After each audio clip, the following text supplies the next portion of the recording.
It's Tuesday. It's live. It's primer time. It's UCY.TV. My name is Michael. I'm Nick. Michael, what's going on?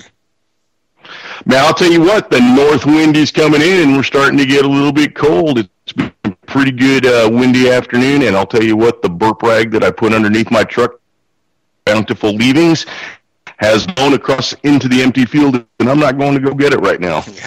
Yeah, we've got the cloudy mist that makes it very difficult to put your brights on.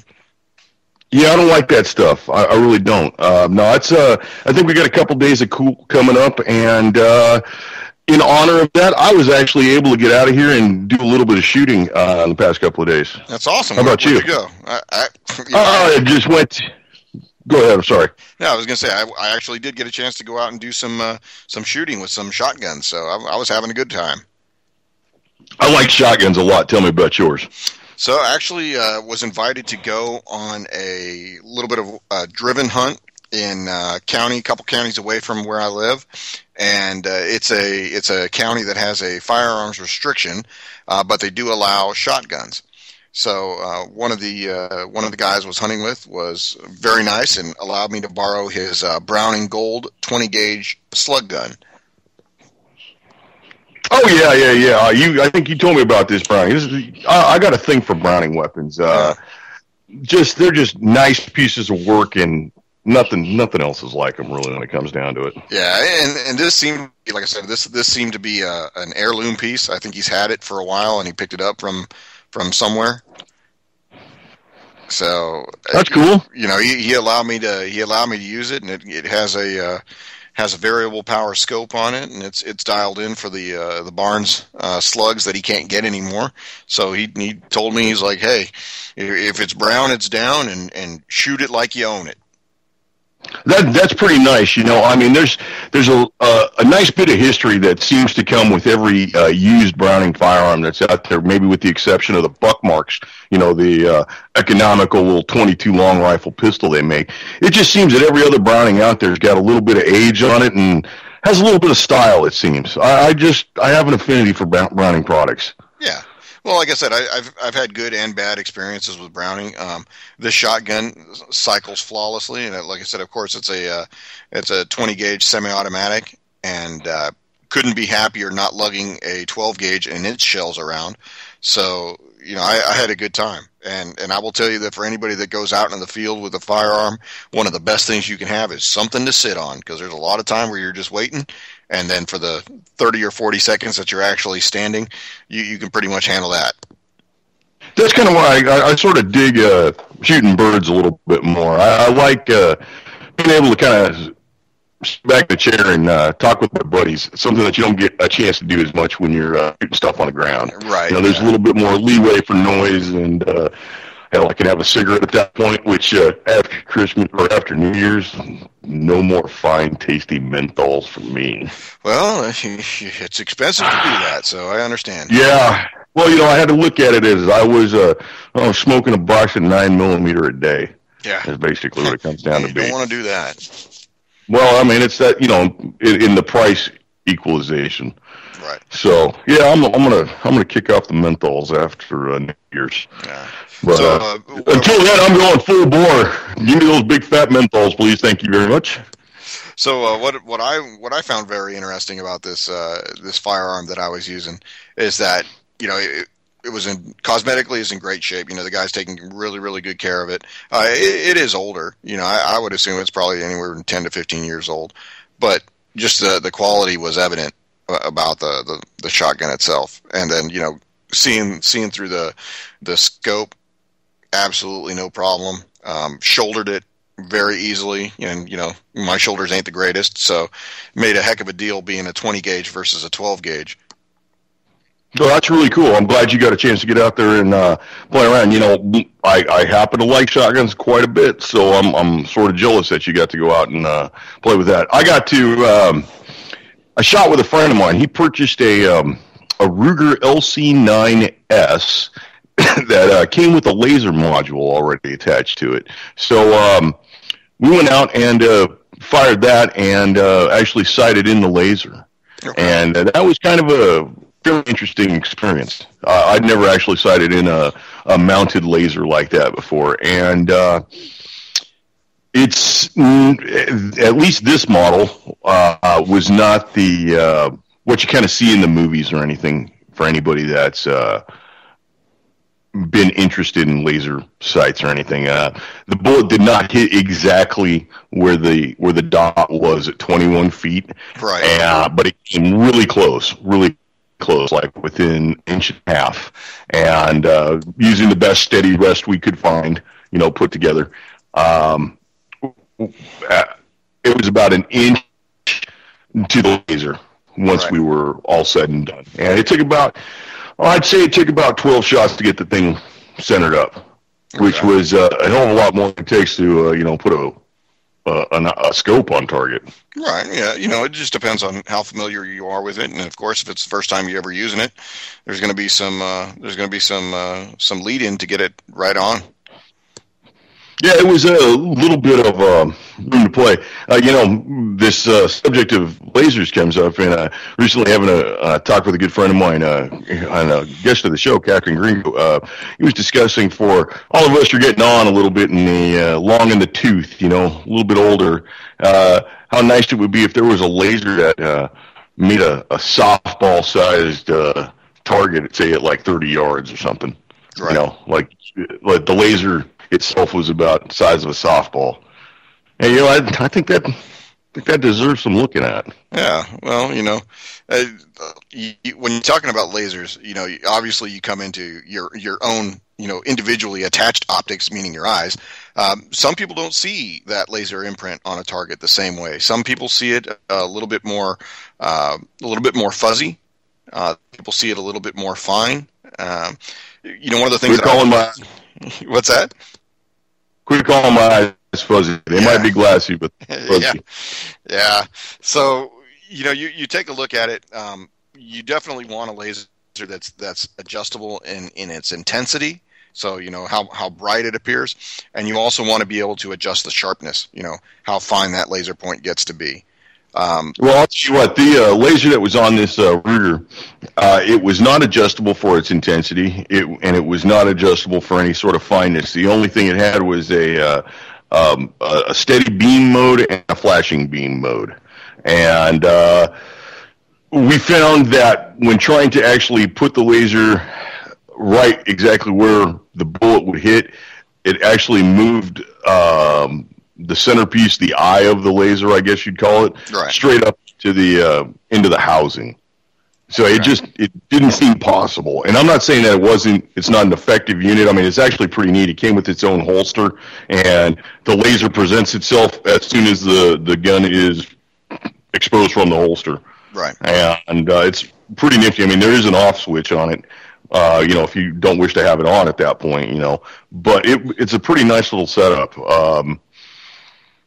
Maybe a little bit more than I'd spend on it, but it's what he wanted, and you paid for it for him. Oh, you get what you want, right? Not because somebody else wants it. But you may not get what you want, but you do get what you pay for. That's certainly the case in a lot of things. So, and I'm finding out that no matter what you pay, it's getting harder and harder to find the 22 long rifle. Yeah, I'm starting to see some things coming in.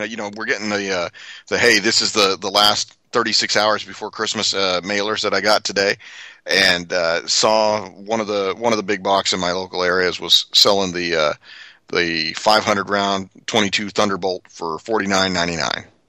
You're kidding me? Nope. 500 rounds of Thunderbolt. Yep.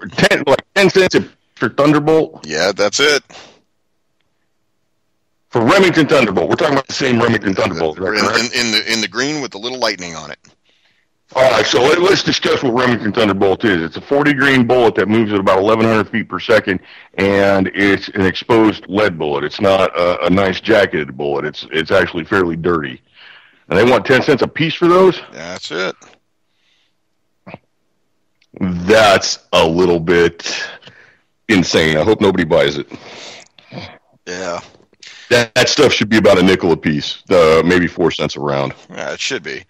But when it comes down to it, is if you're not that 75-year-old guy who's there at 8 o'clock or whenever they open up, you're not going to get anything. So well, I almost hate the stereotype now because it's no longer just those 5 AARP guys that are camping out in front of the big box raiding the ammo section. It's moved to where I've actually seen in some of my little gun boards that I look at, women who normally aren't members of these boards, they have a box of 22 for sale, and they are pricing it right on the money, right at 10 to 15 cents a round, like somebody told them to. Yeah, well, that's the thing.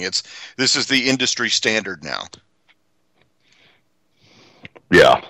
So it's unfortunate if you want to take a little one out there to let them plink and knock off some tin cans or glass bottles if you got the range for it. It's becoming further and further out of reach for folks. So, that's where I kind of believe that if you're gonna be a dedicated 22 long rifle shooter, you may as well buy in bulk, so that way you don't have to go out as often and buy small bricks, or you go ahead and start moving into 22 pellet rifles. I found a few years ago with the volume of shooting in 22 that I was doing, it was not cost effective for me to buy in any less than 5,000. Right. Purchase, which came out to be back at the time it was $200, $219, $225 for a case of 5,000, then plus tax. But now a case of 5,000 is some stores 3 months worth of stock. So that's not happening anymore. Yeah, and like I said, for the amount of trouble that you go through in order to get to someplace where you're actually able to go out and shoot 22, it may be just as easy to go ahead and set yourself up with an air rifle. They have 22 caliber air rifles. They have 17 caliber air rifles. You certainly. I'm just gonna pretend you didn't even say that. Well, you got to look at it this way. I'm not as invested in 22s, so it doesn't hurt me to look for alternative methods. And number one, number two, I don't have the place to shoot, so it's easier for me to go ahead and say that than say somebody who's actually able to go out there and go into their backyard and do that. That being said, you can still teach the same things that you would with a 22 with an air rifle, and even more so, I would say that the air rifle gives the individual a better platform to train somebody with, because it's so susceptible to the different nuances of somebody's shooting style. Whether you're practicing the fundamentals of shooting, any mistake that you make is going to be compounded when you're dealing with an air rifle. So what I would say that does is it allows somebody to learn how to use the basic fundamentals of shooting and perfect them before moving on to something like a 22 when they have time. I agree with you 100%. I don't think I'm trading my 22s for an air rifle. I didn't think so. But just in case, I like the path you're going down with that, teaching fundamentals to somebody, to new people using an air rifle. It is cost effective, and every one of the 4 rules of gun safety that we follow every week and espouse can be taught with an air rifle. Nick, let's hit those right off real quick. Let's just get them out of the way. What do you got for first rule of gun safety? All right, first rule of firearm safety is to treat every firearm as if it's loaded. Thank you. I agree with that. And that's just the way it is. Yeah, making sure that you visually inspect the chamber, making sure that it's free of ammunition, make sure that you drop any magazines before you go ahead and cycle. It's a visual inspection down the board, making sure that it's free of ammunition. I say the rule number 2 of firearm safety is keep that muzzle pointed in a safe direction always. Do not point that at anything you do not wish to destroy. Not accidentally, never. Yep. Rule number 3, make sure that you're aware of your target and knowing what's beyond your target. Positive identification is the key. And Nick, we got to get to the 4th, and this is the most important rule, and nothing happens without this rule. Keep your booger hook off the bank switch. Your finger does not go on the trigger until you are ready to fire. You can't have a mistaken discharge or an accidental discharge or a negligent discharge or whatever you want to call it unless your finger is on the trigger. Yeah. Well, and let's go ahead and let's let's expand on that. You know, we've been talking. I wanted to give my buddy Chris a big thank you for providing one of our gun idiots of the week. Wanted to talk to you about the individual filmmaker, or at least she calls herself a filmmaker, who's made a public service announcement to implore youths in our country to commit a series of felony offenses so that they can turn in firearms to their educators at schools. Yeah, let's talk about this. This is getting a little bit of play. Yeah. So you know, I don't know if this is for real or if this is a game. Well, and see, the thing is, I don't even want to go ahead and put the woman's name out there because, you know, like she needs any more press. Well, honestly, I think we should, because I probably think that our audience would be somewhat interested in this and may have a voice in it. I'm going to say her name. Her name is Regina Sansik, and she belongs with a group called Project 13. And this video is just inane. Right. It's mind-boggling in its stupidity and how asinine it is. Yeah, and what it comes down to, you know, for anybody who hasn't seen the spot, is basically it's an over dramatized situation where a purported student is offended that his parents, specifically his mom, has a firearm in their house, and takes it upon himself to, number one, steal the firearm. Going rifling through her belongings, taking a firearm. Didn't show him checking to see whether the firearm is, you know, loaded or not. So obviously he hasn't been taught anything. Number two, you know, transports it to what would probably be in most states a gun-free zone. So in other words, a deranged shooter's paradise. And waiting for a class to get out, and then presenting it to a educator who says, you know, he says to her, I just don't feel safe with this in my home. So if you have the video shows a young boy. If you have a young boy that doesn't feel safe with a firearm in your home, you have failed as a parent. You may as well go ahead and just, you know, hang it up now. Because number one, sign them over to the state, because, you know, go ahead, have them. You have done nothing to teach your child about responsibility, and you certainly haven't done anything to raise him with a masculine viewpoint about how to handle situations that you may or may not. Not only that, but you failed in raising your child, as your child thinks it's perfectly fine and dandy to go and steal somebody else's item, whether or not it's a firearm or a Rolex watch or a Nintendo cartridge or a wad of gum. Right. He stole it, but it's not his. Right. So here we go. We're going to talk about the number of potential felony offenses that an individual that follows what this PSA advocates. Number one, obviously, theft of a firearm, which could be considered in a lot of different jurisdictions at multiple levels due to the age of the individual involved. So you would have to have some consideration for minor in possession of a firearm. I believe in Texas, minor in possession of a stolen firearm is 15 years. Yeah. So, you know, that's 1 to 2 potential offenses right there. Illegal transportation of a firearm, that's another one. You know, having a firearm in a restricted area, such as a gun-free school zone, brandishing a firearm, which it would be as he's taking it out, and, you know, if he showed it to any friends or anything like that, and you know, the whole thing is very reminiscent of, I would say, like 1930s Germany. You know, go ahead, spy on your parents, tell us about them. You know, this is insane to me that in this day and age, there's the false narrative out there that, you know, parents don't know how to, you know, maintain their firearms. And you and I have had talks about this in the past. You know, I have a different viewpoint about whether or not people should have, you know, firearm safes in their house. I think they should. I think a responsible gun owner should not only just take the extra step to protect their investment, if nothing else, but to keep it to where people that they don't want to have it can't get it. Yeah, I see it like that. I still don't advocate the legislation of responsibility. No, and that's fine. I don't think it should have, because the problem isn't from the person not having the safe. The problem is from somebody not following the moral path that says you don't touch somebody else's stuff. But hey, we don't get into morals, because morals is Yeah, not easily defined.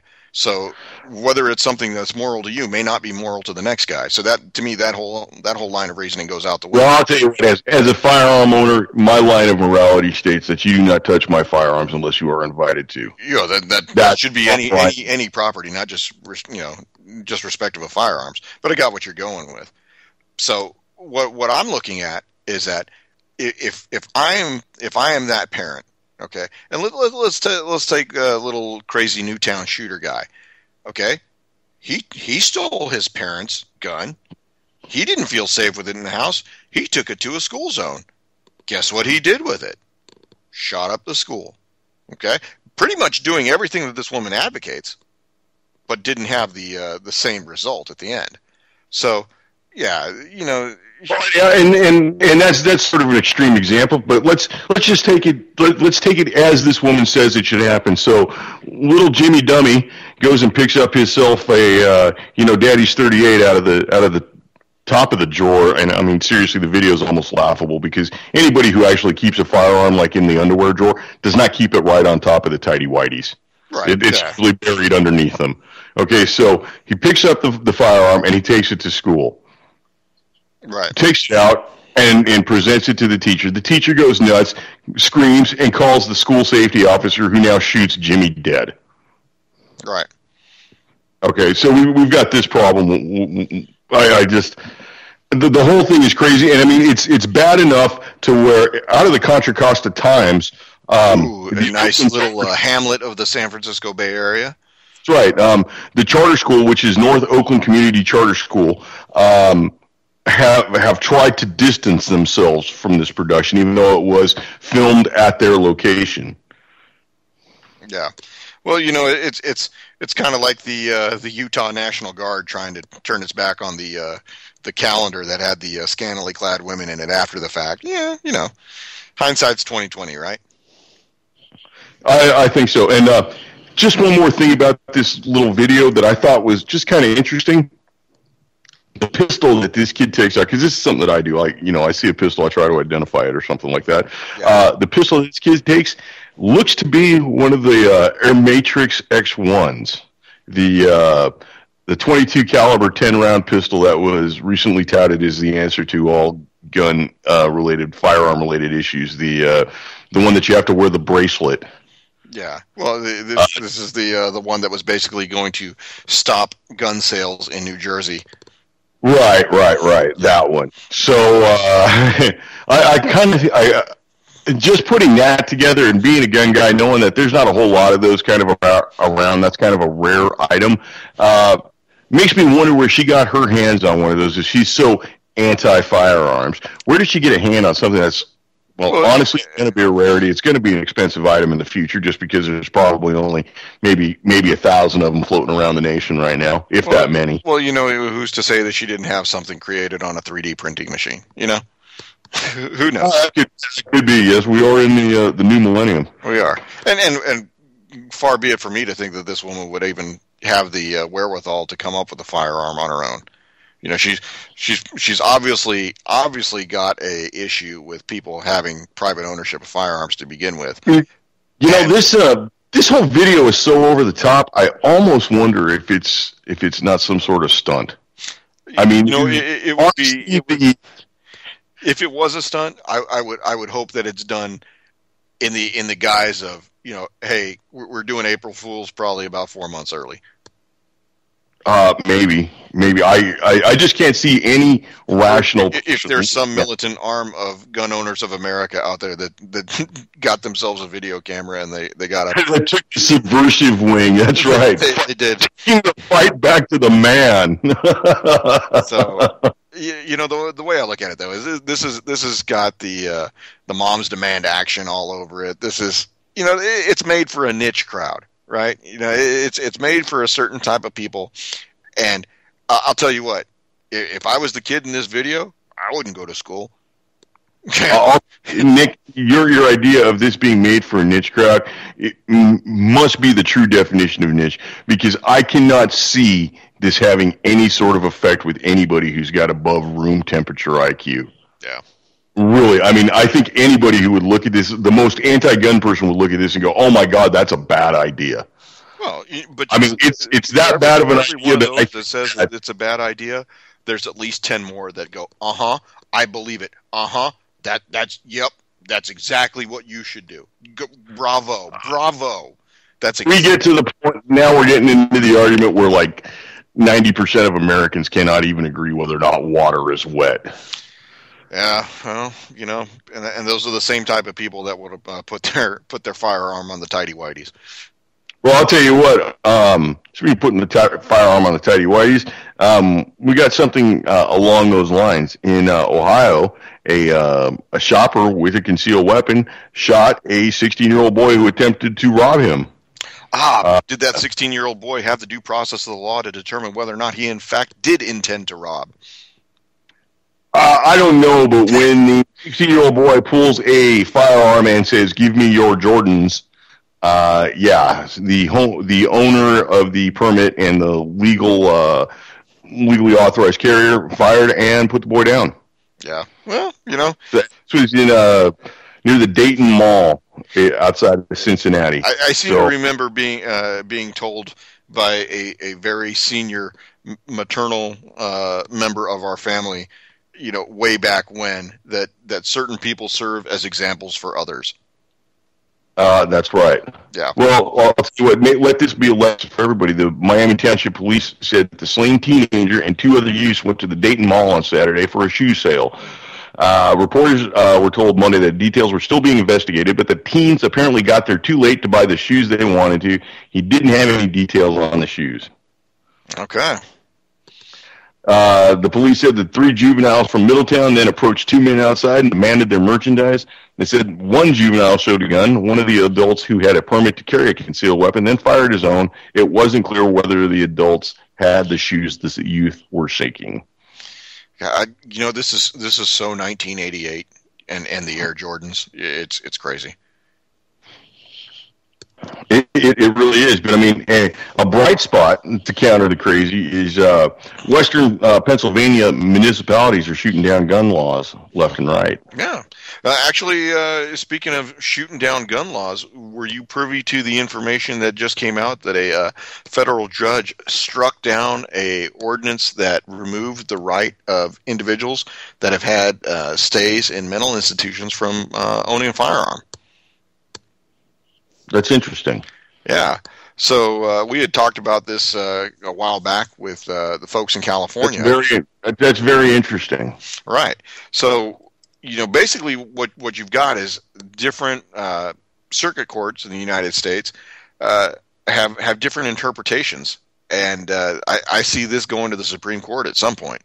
Many things are going to make it to the Supreme Court's docket, but a lot of firearms related cases that have gone up there haven't turned out so well for the gun control crowd.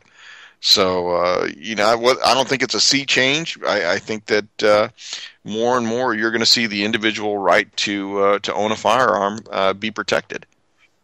Well, last week we spoke about the Newtown families that have filed a lawsuit against Bushmaster, right, claiming that Bushmaster violated the law, saying they should have known that Adam Lanza would get the rifle. I happened to catch an interview with the attorney who's taken on the case, Brian Kosakoff of the Kosakoff and Beedner law firm, I believe is who they were. And they've got no chance with this guy. Several points were made showing that the law states that the product has to be defective under what they're attempting to file with. And his answer was, so? Duh. So? And his answer was not only... And I'm thinking this guy's got to be making, probably $350 an hour, and his answer is so on national TV. And then from so, he went to, well, these statistics don't mean anything unless you're one of them. And it was probably the most asinine argument I ever I've ever seen in the did he come back at any point with, "I know you are, but what am I"? He was pretty close. He was really, really close. It was. I'm not joking. When he said "so" like that, I nearly dropped my kombucha tea. Yeah, there's no shortage of my chai latte was all over my lap in shock. Yeah. Yeah, there's no shortage of morons out there. So I'll tell you what. Let's talk about another moron, John Feinblatt, president of Everytown for Gun Safety. He blames the recent in New York City with the police officers. He blames that on lax gun laws. Oh, yeah. Never mind the fact that this is a guy who committed multiple crimes prior to killing two cops. Not to mention that the handgun cannot be confirmed that he purchased it legally or he stole it.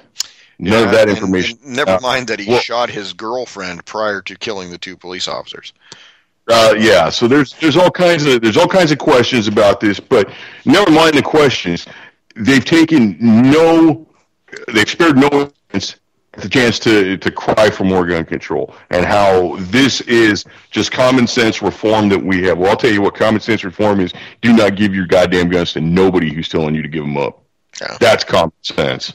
Yeah, those are yours. They are your last best way to say no. I do not comply. Do not give them up. Yeah.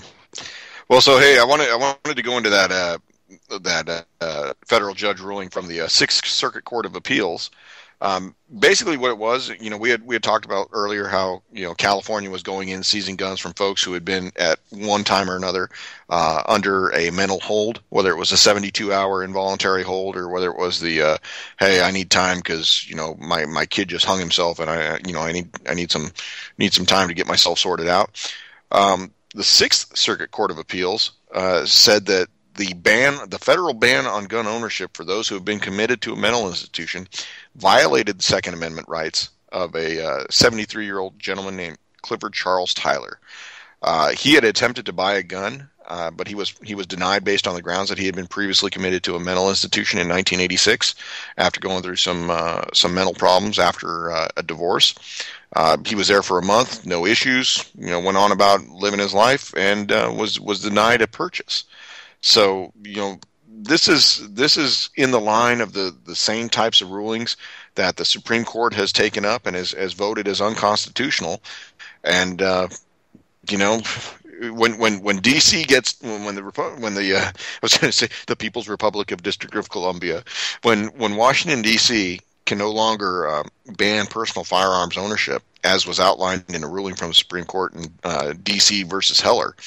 I don't see it as a good time to be one of these cities that believes their right to infringe on yours supersedes any individual rights you have.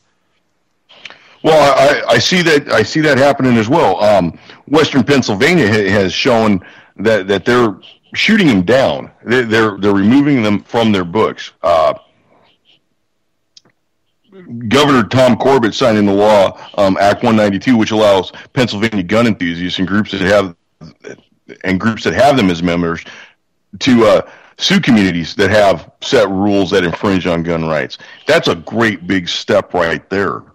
Yeah, I just and if the lawsuit is successful, the municipality has to pay the plaintiff's costs.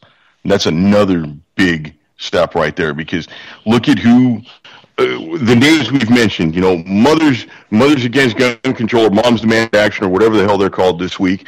We got mayors against illegal guns. We've got Everytown for gun control. These are all people that are backed by Bloomberg's billions. Right. So having a lawsuit that says that you have to pay for the plaintiff's legal fees, that's pretty big right there, especially in this form. Yeah, it's a significant chunk of change. So, will that change the way that those guys prosecute their agenda? Absolutely not.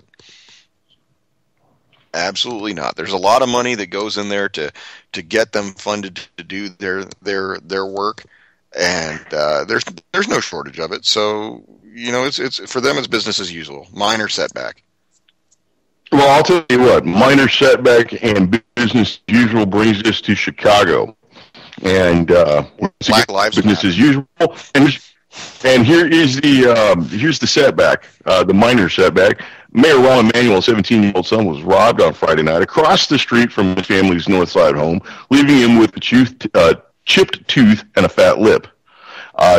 Zach Emanuel went outside to take a walk around 10 p.m. on Friday and was jumped in the 4200 block of North Hermitage Avenue in Ravenswood. I'm surprised it's a hate crime. I find this to be rather odd because Rahm Emanuel's private police force is only second to the famed police force of the former mayor Michael Bloomberg. What's his son doing getting out? Well, obviously he didn't get the talk that the mayor of New York City gave his son about the police not being there to provide for his safety, and he better mind his P's and Q's. Obviously didn't get that talk. I think he doesn't need to have that talk. Yeah. I believe he's chosen, and that talk does not need to occur for him. Yeah. So, that's the way I see it. So, in light of that, Hillary Rahm 2016, just a tip, America. Vote twice, vote often. Yeah. So, hey, I want to bring up another anti-gun moron group of the week, if I may. Awesome. Bring them out. Let's pillory them, tar them, feather them, hit them with sticks. Let's do it. And I won't be popular, and I won't be popular in a lot of circles because I'm going to call out something that's very closely aligned with a lot of heroes that we have in our country, and that's the Wounded Warrior Project. Nick, this is a very good one, and I'm looking forward to you bringing this out. Well, Wounded Warrior Project was started as we started seeing a lot of casualties coming home from battlefield. A lot of people with catastrophic injuries, catastrophic brain injuries. Really, really bad things happen to these guys during the course of performing their duties, for our country. Here comes this organization that says, "Hey, we are going to go ahead and basically put the emphasis on getting these guys back into society, getting them the care that they need." And it sounds like a noble cause. They get a good logo that looks good on T-shirts and that looks good on the water cans, and they get their name out there. But here's the rub. You got a lot of people that are in the firearms and knife industry that do some pretty good things for a lot of people that are hurting, especially for our heroes. And whether it's a raffle that they go ahead and provide a firearm or a brand new custom made knife, these things can go for a premium just being sold regularly. But what these guys will do is they'll donate these to a raffle, and when it's a charitable raffle, the prices go up considerably because people understand, hey, this is for a seemingly cause, and number two, probably it's a very quality made product that you may want to have just on your own anyhow. So what better way to get something that may even be engraved with the artisan's name or a limited edition number? And I'll tell you, Wounded Warrior Project, they end up doing some of the fishing stuff near my area. So I've been privy to their parade when they come through, and it's truly heartbreaking. And I do know that the big dinner that they have after weekend of fishing, where the raffle is and all that, there are some nice prizes in that. Right. Some very nice prizes. But you won't see any prizes coming from firearms manufacturers. That is fine. We had read a story a couple of years ago where somebody said, "Hey, I'm a private business and I want to go ahead and make a donation," and he was refused. And that to me was, hey, maybe because now this is a corporation, maybe there's a certain set of guidelines that weren't being followed. But the PR director for the Wounded Warrior Project, her name is Leslie Coleman, said, while we appreciate the interest in having a Wounded Warrior Project representative on the show of an individual, they are not able to participate in interviews or activities with media and or organizations that are related to firearms. So you have the chief of PR, you have the public face of the organization saying that they're not going to accept charitable donations for the betterment of the people who are associated with this organization because of the fact that it's firearm or knife related. They said that they do not want branded with the firearms industry. And this to me is just inane because, oh, by the way, on the Wounded Warrior Project's logo. I was going to say on their logo, doesn't have a dude with a rifle? It has an M4 carrying another soldier in a firearms carry. So, the irony is not lost. I'm sure people get it, but this is Nick. I'm telling you. I was going to say is I'm an active military guy, and I wouldn't give 1 red cent to these fuckers. Nick, I'll tell you, it's heartbreaking. I'll continue to support the parade when it comes through because, like, I'm telling you, it's heartbreaking. And I mean, bring our guys home now. There's no reason for them to be over there anymore. But the actions of the Wounded Warrior Project people is incredible. They're using this platform, which should be something to elevate guys who've done something and guys who need a lift after these trying times, and they've turned it into a political message. Right, and that's the thing. And a not popular political message at that. Right. So here's my thing: is that if you're gonna want to donate to something that has anything to do with the United States military and our injured or wounded heroes, donate to the Fisher House. Donate to the Fisher House, which provides service members and their family an opportunity to live in a hotel-type environment while their service member is receiving care. For some folks, that may be the last time they get to see their service member before he or she succumbs to their injuries. And the Fisher House is on almost every major military installation and overseas as well. Donate that. If you do CFC, the Combined Federal Campaign, or if you have a charitable deduction, give to the Fisher House. That's I'll tell you, ways to go ahead and support your. Do you happen to is it Fisher FISHERhouse.com? I don't know what the .com is. Is it you do any search engine of your choice and you type up Fisher House and it'll come right up. But it is FISHER. Okay. All right. Well, it looks like it's FisherHouse.org. Nick, if you say it's a good organization, I'm with you on that. Yep. Fisher.org for anybody out there who's feeling this is the time of year to give. Yeah, and like I said, I am combat injured, although I won't go out and say that I'm combat wounded, because there are guys that are missing arms and elbows and legs and pieces of their head. So those guys are the ones that I consider to be combat wounded, but. That Wounded Warrior Project, to me, loses all credibility when they become nothing more than a political sounding board for the anti-gun folks that they have within the organization. To me, if an organization wants to make a charitable donation, regardless of how they're getting that to you, short of being illegally obtained funds, you do your best to go ahead and say thank you for your donation. It'll be put to use. Nick, this has been really disturbing to me. I would have considered myself a friend to the Wounded Warrior Project just because I've seen so many of their parades, and it's heartbreaking. It truly is, and right, but this is really put me in a bad mood, man. This is what I'll say. First off, it's not a Wounded Warriors parade. It's not their parade. It's a parade put on in your locality by the city of whoever. Well, they pass through, and we make sure that a lot of people are on the side of the road. We know they're coming through, and we make sure that we let them know they're coming through. Right, and that's the individual. About the whole war thing, these guys are, man. A lot of them are really young, and Nick, you got to look back at your time when you were really young and you first went in. It was the best option out there, wasn't it? Oh, it was one of the best that was out there and available at the time, yeah. And some of these guys that are coming back won't have the best times of their life. So, far be it for me to disparage anybody out there trying to do right by, our wounded heroes. But if you're going to go out there and you're going to give a charitable donation, like I said, there are other avenues with which you can support, our soldiers, our service members, our heroes.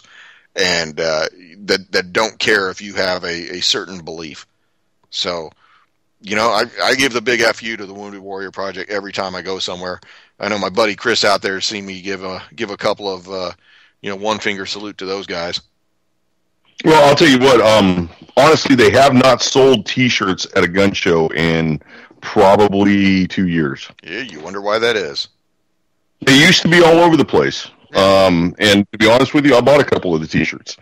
Yeah, and like I said, a lot of folks don't understand that there's a political agenda to it. So, I'm here to bring that information out to the forefront and let folks know that there are other worthwhile organizations, and specifically to me, the Fisher House, that's more deserving of your funds because they have a very low cost overhead, and they go ahead and put that money that you're donating.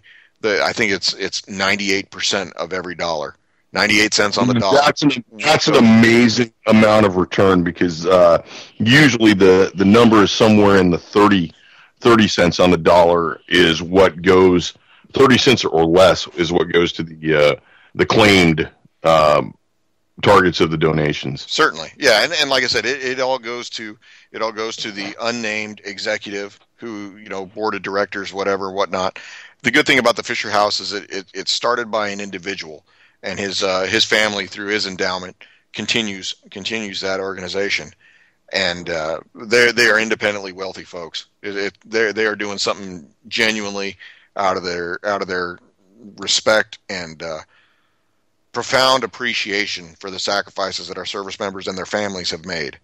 So definitely. To be honest with you, I had never heard of them before tonight. But if you've got this much to say about them, and as much as I respect you, I believe in this organization as well. Well, and that's one of the things. I mean, me personally, I've gone out to the Fisher House, and I've actually gone and cooked some meals while I was living in Germany. I've cooked some meals from some of the service members who were coming back from Afghanistan. For folks who don't know, even in this time of military downsizing, we have a very large hospital in Germany. It's called Landstuhl, and that's usually one of the very first places that soldiers either injured in Iraq or Afghanistan or other places that they would stop and once they were able to be stabilized in the individual theater of where they were at.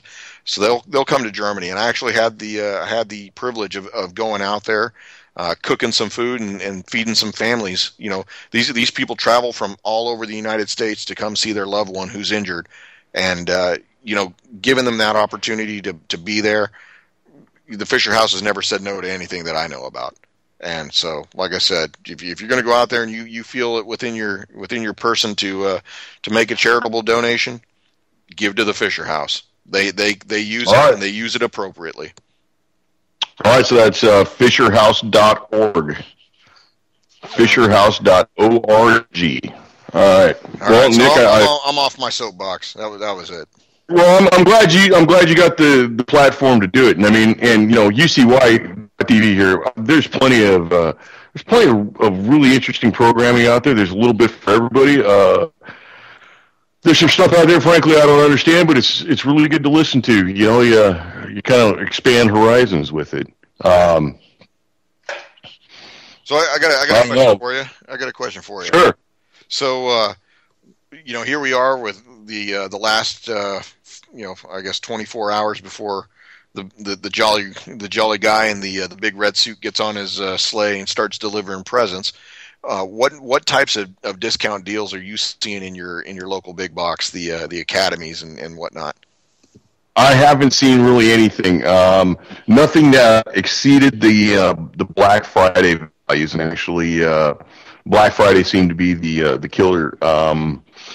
Right now, I think the best deal that's out there at the big box near me would be a Beretta PX4 Storm pistol subcompact. I believe it's got a 3.4-inch barrel, and I believe it's a 13-round magazine, and that's coming in at like $429, and that's pretty good. I mean, but it is a polymer pistol, and they all price within about $150 of each other. Right. That's probably the best bargain for the money I've seen. But I think the economy's changing. There's not the same blowouts and extravaganzas as there were, years ago. I mean, well, hell, you remember going in at Christmas time and finding the box of, I don't know, I think it was 250 rounds of Winchester Wildcat, a little wood crate. Yep. The little. Oh yeah. that was the memorabilia crate. That's right. Yeah, those are gone. I haven't seen anything like that. The closest I've seen to that was a case of Remington Thunderbolt, or actually it wasn't even a case. It was 150 rounds, 3 50-round boxes, some Rem oil, and some other Remington liquid in a can, and they wanted $39 for it, and I was like, no thanks. Oh yeah. I might have thought about it if it would have been a brick of ammo and a pocket knife and a flashlight or something like that, but yeah, no. Yeah, that was just a little pricey. Yeah. Well, I'm not seeing a whole lot of deals. One thing that I did want to bring up to our audience, most firearms transfers have to go through an FFL. And for those folks who don't know, it's a federally licensed firearm dealer. Most brand new firearms transactions. Right. Most brand new firearms transactions. So I was kicking around the idea, with you and with other guys multiple times, most recently with my wife about, why don't I go out ahead and do an FFL? It's not that expensive. I think you should. Right. So, lo and behold, I got a few minutes to explore how to do that. And, first thing I did was search how to become a FFL. So, you go ahead and plug it into your own search engine of choice. And, the most reputable site would be to go to the ATF. And sure enough, they got a site that says how to become a federal firearms licensee. That's your FFL. So you have off to the right-hand side of their page, you have a necessary materials. And you need to fill out what's called a Form 7. And that's an application for federal firearm license. So, doing what most people would do, which is probably want to click on the link, I did. And the first thing I get is, I'm sorry, Mario, but your princess is in another castle. Really? It says, we are sorry, but the page you requested wasn't found at this location. That is sort of amazing. That to me, I would almost bet that the page to become an FFL would be somewhere near Lois Lerner's emails. If you can find it, you let me know. But the one thing that they did have, which was the certificate of compliance, which is basically a PDF form where the individual... I did not comply. Well, I did not comply. I did not need a certificate. Yeah, the individual who would like to become an FFL has to sign and attest to this certificate of compliance, stating that you are a United States citizen and you don't hold any foreign potentate above all others. So it's actually a pretty mundane form, but that one's available. However, the Form 7 is not. I found that to be just, what else could there be? I thought it was great. That's interesting. These are federal documents, and as a taxpayer, you have the right to them. Yeah. Well, you can pull up, you can type in ATF Form 7, and you'll get something. But I just find it hilarious that when you go to the ATF's own website, it's funny that you say that you can pull it up off of another website and get it, but you cannot get it from their website. Exactly. Who's to say in the intervening time that it's been available on that website, but it has not been available on their website? They haven't done one of the famous government form switches. Yeah. It's not like they go ahead and very, very, very, very quiet when they say that they're going to go ahead and update a form or a form has been superseded by another form. It's government efficiency at its best. Yeah, I think the system's broke, dude. Yeah, I really do.